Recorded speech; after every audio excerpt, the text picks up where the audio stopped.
J'aimerais maintenant accueillir le professeur Daniel Nagin de l'Université Carnegie Mellon aux États-Unis.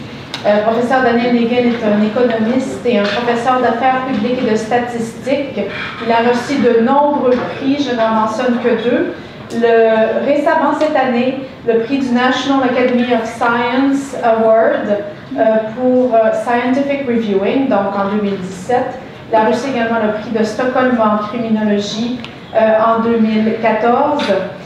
Ses travaux sur ce qu'on appelle la Deterrence ou le fait de décourager les crimes sont extrêmement connus. Ses travaux aussi sur l'hétérogénéité du développement des humains sont extrêmement connus et cités. Son livre sur le sujet a été cité plus de 2000 fois. Nous avons l'honneur de l'avoir accueilli cette semaine à Bordeaux et avons bien profité de sa présence. Nous avons bien travaillé. Et voilà, merci Dan d'être ici. Thank you for being here and it's all yours.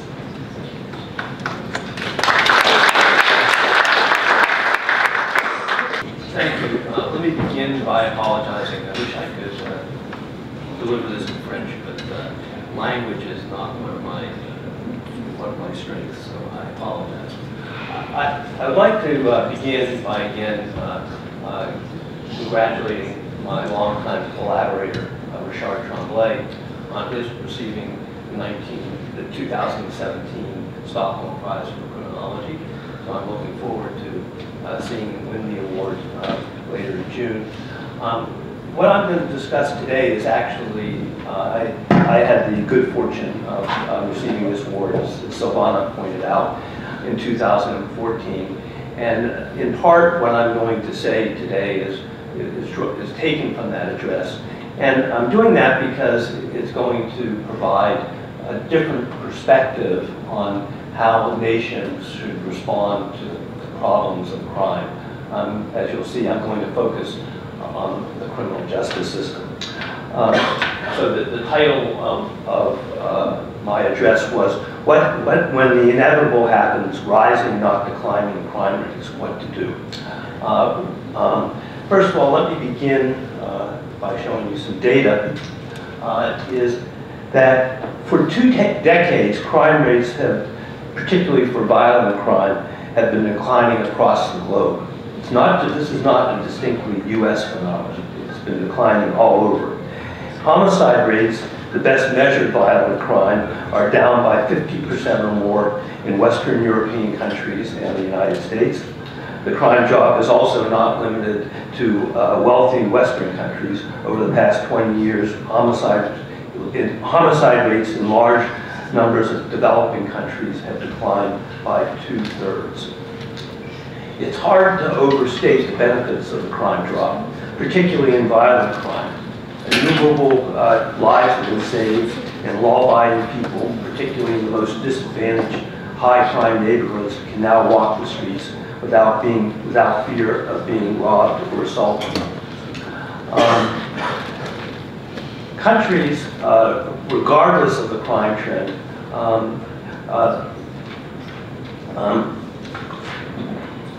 is the focus of this lecture is, when you say countries regardless of crime trends should do a number of things to prevent crime. The prior speakers have focused on the importance of early childhood development programs.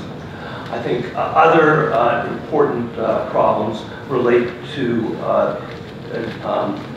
adults and dealing with adults who are involved with drugs and have mental health problems.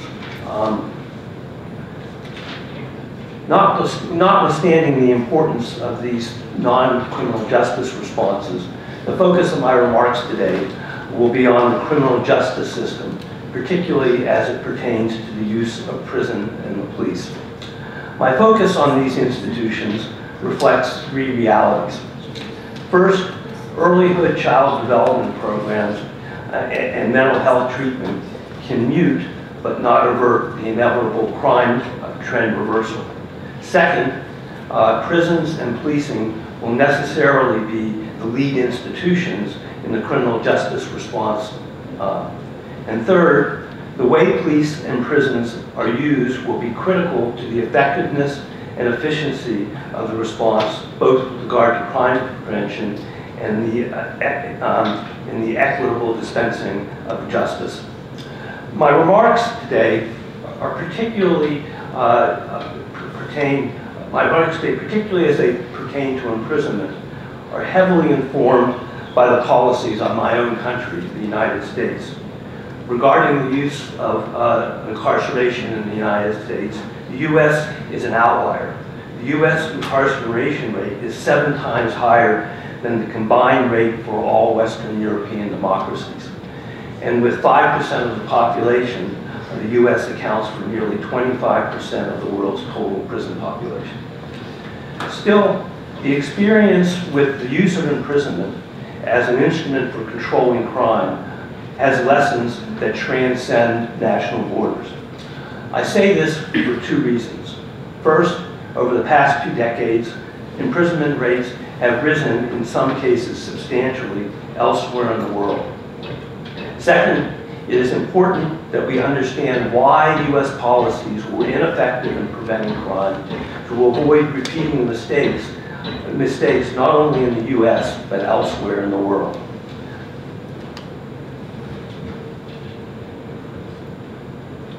I got a little bit off line here just on my notes, is when I made this address in Stockholm, now almost 3 years ago, people scoffed at my claim that there might be a reversal in the change in crime rates. And at least in the U.S., there are signs that this trend is changing, and there are indications elsewhere in the world that it may be changing as well. And that was the purpose of this slide.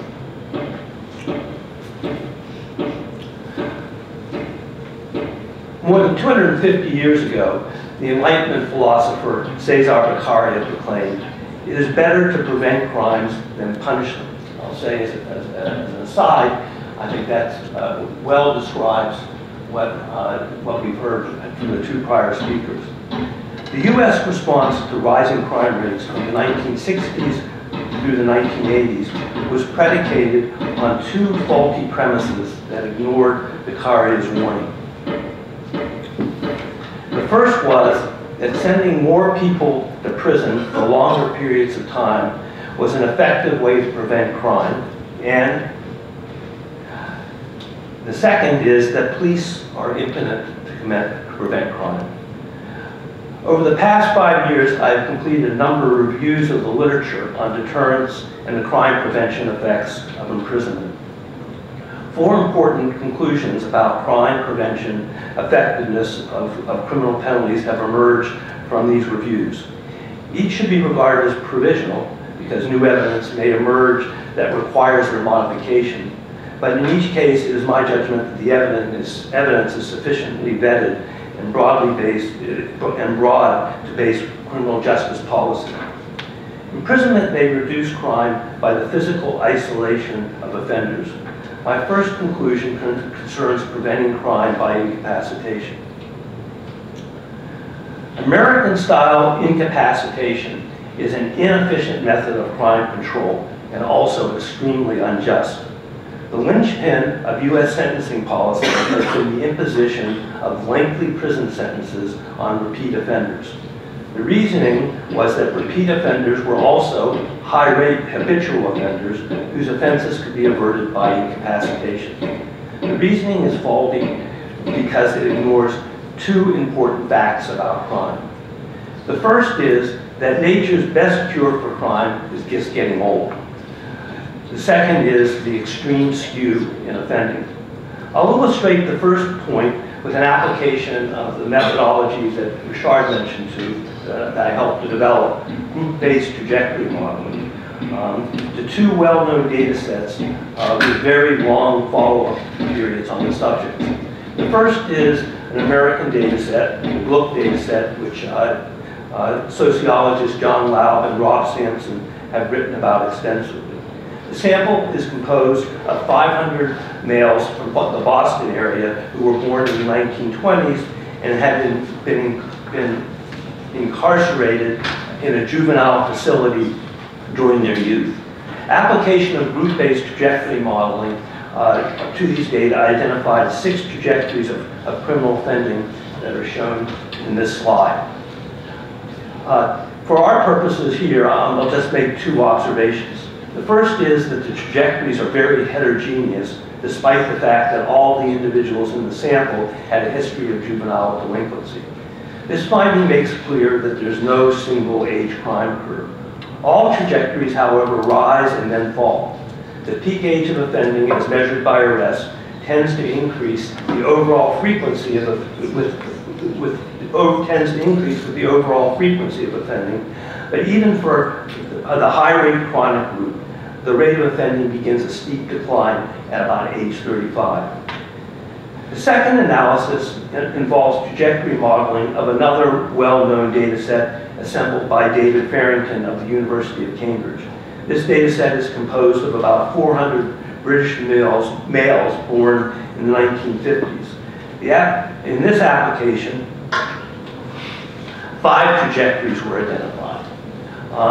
As with the Colloque data, the trajectories vary greatly, but their peak age of offending, as measured by conviction, is even earlier than in the Colloque data. In no case is it greater than age 25. The strong linkage between age and crime implies that lengthy sentences are a very inefficient way of preventing crime by incapacitation. Aging is a necessary accompaniment to serving a lengthy prison sentence, and the age-crime linkage implies that recidivism declines with age. For example, the U.S. Bureau of Justice Statistics study finds that released prisoners who were 45 years or older had 3-year recidivism rates that were 40% lower than their 18 to 24-year-old counterparts. The broad-based application of lengthy sentencing in the U.S. is turning U.S. prisons into old age homes. Since 1991, the percentage of prisoners over age 45 has nearly tripled from 11% to 27.4%. As an aside, I'll say that presently in U.S. prisons, over 10% of the prisoners are serving life sentences. The second fact concerns the extreme skew in the rate of offending. The extreme skew in offending is another source of inefficiency as well as injustice in U.S.-style repeat offender laws. Only a small fraction of repeat offenders are actually high-rate offenders. This point is reflected in the prior slides. In the Colloque data, the high-rate chronic group was estimated only to account for 3.2% of the sample population, and in the British data, the high-rate chronic group accounted for only 2% of the population sampled in the study. The small size of the chronic group is reflected in an important observation made by Marvin Wolfgang and colleagues more than 50 years ago, in which they found that 6% of a cohort accounted for about 50% of total arrests. It is also mirrored in a contemporary data set called the Pathways to Desistance study that was assembled by Ed Mulvey and colleagues. This remarkable US-based data tracks about 1,400 individuals who had committed serious crimes as juveniles. Only 2 to 5% of individuals account for 50% of self-reported crime, depending on the type of crime and the handling of individuals with extremely high rates of self-reported offending. This histogram is based on the Pathways data and shows the distribution across study members of number of income-generating crimes committed. It is a dramatic example of the skew in offending. Of special interest is a small group of individuals who commit 200 or more crimes. High-rate offenders such as these are easy to identify after the fact. However, historically, efforts to identify high-rate offenders before the fact have all ended in failure or even worse. Again, another example from the US illustrates this point. In the 1990s, there was a panic about the coming wave of juvenile super predators. The assumption was that super predators could be identified by the fact of their youthful violence. This led to a large number of states passing statutes that waived juveniles 14 years old or younger who had committed serious violent offenses to the U.S.'s adult courts. Many were sentenced to life in prison. Yet the coming age of super predators upon which these laws were based never materialized. Criminologists have long drawn a distinction between specific deterrence, which refers to the experience of how the experience of punishment might affect recidivism, and general deterrence, which refers to how the threat of punishment might affect criminal behavior in the public writ large. Conclusion 2 concerns specific deterrence. Implicit in the label is the assumption that experiencing punishment will have a chastening effect. There are, however, many sound reasons for predicting that the experience of punishment, in particular imprisonment, may exacerbate, not reduce recidivism. For example, prisons themselves may be schools of crime.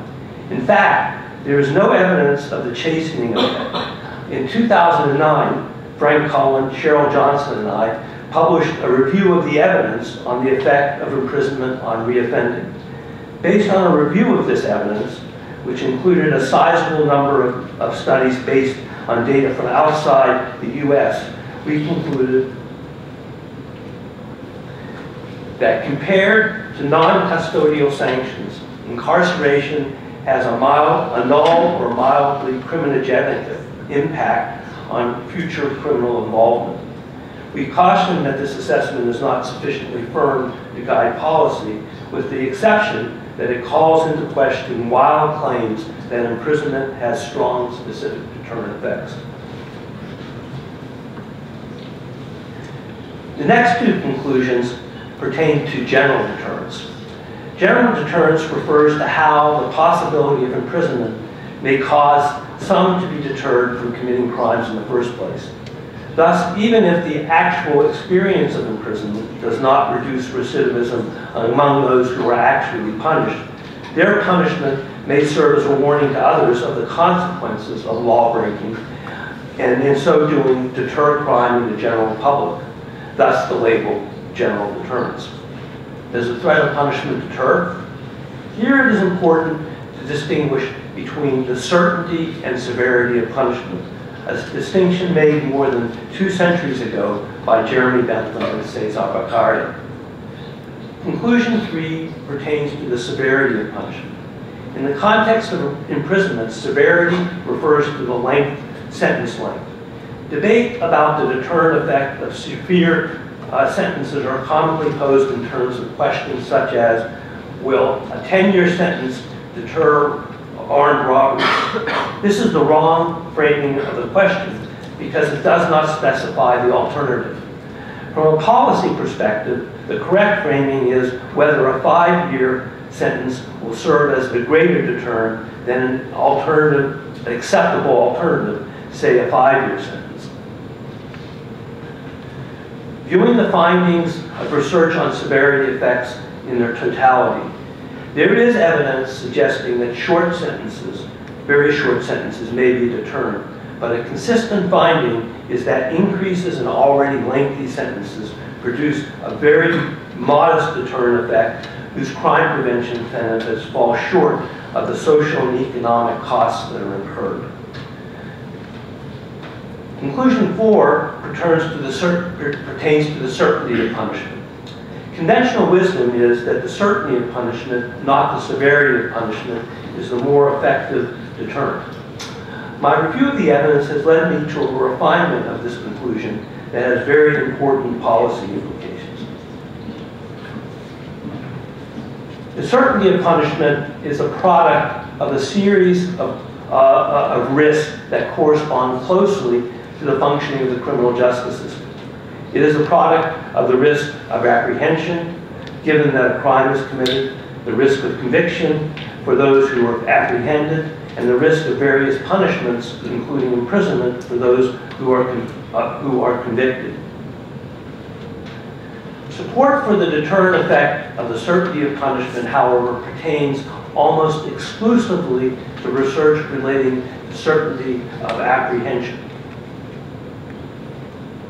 There is no evidence of a deterrent effect of increasing the risk of conviction given apprehension. And the evidence does not support the proposition underlying mandatory minimum sentencing that increasing the risk of imprisonment given conviction serves as a deterrent. Consequently, the more precise statement of the certainty principle is, it is the certainty of apprehension, not the severity of the ensuing consequences, that is the effective deterrent. The most important set of actors affecting the certainty of apprehension are the police. Absent detection and apprehension, there is no possibility of being charged, convicted, or formally sanctioned. The revised certainty principle has two important policy implications. First, it makes clear the fallacy of claims that harsh punishment deters crime. Second, it places the police center stage in preventing it. This brings me to my recommendations for the criminal justice system policy response to the inevitable era of rising crime rates, whenever it might occur. I'll begin by reiterating what shouldn't be done, repeating the mistakes of the U.S. over the past 3 decades. In 2003, U.S. Supreme Court Justice Kennedy made the following observation about imprisonment rates in the U.S. Our resources are misspent, our punishments too severe, and our sentences too long. In 2013, past U.S. Attorney General Eric Holder observed, too many Americans go to too many prisons for far too long for no good law enforcement reason. They're both right. This means that countries shouldn't respond by increasing sentence lengths or passing mandatory minimum sentencing laws of the sort commonly used in the U.S. Instead, we in the U.S. should repeal the ones that we have. Still another non-starter is sending more people to prison for drug offenses. I'll be saying in passing that the Europeans have a comparable percentage of people in prison for drug use as in the U.S. The scale of imprisonment is less, but the percentages are about the same. In both U.S. and Europe, drug offenders presently compose 20% of the prison population. We need to find alternative ways of waging the war on drugs. Too many low-level offenders are going to prison without demonstrable evidence of an effect on drug use. If sending more people to prison isn't an effective response to the inevitable era of rising crime rates, how should the resources of the criminal justice system be mobilized in response? Here, my recommendations again follow from the revised certainty principle, and is likely to be greeted with skepticism, at least in some quarters. That recommendation is that the police need to be strategically mobilized to deter crime from happening in the first place. This needs to be done in a way that does not violate civil liberties of the citizens that the police are sworn to protect. The objective is to create a safe democratic society, not a safe police state. Countries around the world, including in Europe, during the lifetimes of some of the people in this audience, have experienced the tyranny of police states. We need to better understand how to mobilize crime prevention capacities of police in a way that is consistent with the values of democratic societies. I recently completed an essay with Cynthia Lum titled Reinventing American Policing, a 7-point blueprint, in which we take on this question. While written from an American's perspective, I believe it also speaks to the European context. We wrote this essay during a tumultuous period for policing in the United States. Deadly use of force by the police in Ferguson, Missouri, New York City, North Charleston, South Carolina, Baltimore City, and Cincinnati, Ohio, have led to protests, heated debates, riots, and questioning of police tactics. At this same time, as I noted at the outset of the lecture, upticks in crime in several large American cities have once again reopened a recurring question about the role of policing in a democratic society. How can the police maintain the community's trust and confidence while at the same time effectively preventing crime and keeping citizens safe? Both objectives form the bedrock of effective policing in a democratic society. In difficult times, however, discourse often focuses on one objective with the other receding into the background. Until recently, the focus in the U.S. has been on citizen confidence and trust in the police. At other times, including I suspect the present, both in the U.S. and Europe, when crime is rising, in our case, and the threat of terrorism looms, the emphasis is on public safety. But both these objectives are fundamental. Accordingly, in this essay, we argue that in a democratic society, neither goal should have the standing to trump the other. On that part, I pardon the pun. Reorienting police practice towards achieving and balancing both goals requires fundamental changes in the functions, values, and operations of law enforcement. Towards this end, we put forth a blueprint for reinventing policing, guided by two principles that are grounded in decades of research and law enforcement practice.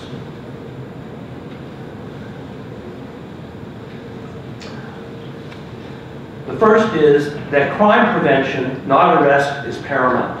Crimes averted, not arrests made, should be the primary metric for judging police success in meeting their objective of securing public safety. The second principle is that citizen reaction matters. Citizen response to police tactics for preventing crime and improving public order matters independent of police effectiveness in these functions. Principle one does not suggest that police should stop making arrests. An important function of police, besides the prevention of crime, is bringing perpetrators of crime to justice. Further, the police cannot possibly prevent all crime. However, over the past few decades, a steady accumulation of evidence suggests that proactive prevention activities are more effective than reactive arrests in preventing crime. Proactive activities focus police officers on the people, places, times, and situations that are high risk of offending, victimization, and disorder. Proactive policing stands in sharp contrast to reactive strategies in that it tries to address the problems before they beget further crime through a wide range of strategies that do not emphasize arrest. Principle two emphasizes that the police in democracies are not solely responsible for preventing crime, but also for maintaining their credibility with all segments of the citizenry. The objective of maintaining trust and confidence means that citizens' reaction to what the police do is critical to judging their effectiveness, independent of their success in preventing and solving crime. The crime drop over the last 2 decades has brought us in incalculable benefits in terms of lives saved, freedom to enjoy public spaces, and the revitalization of cities.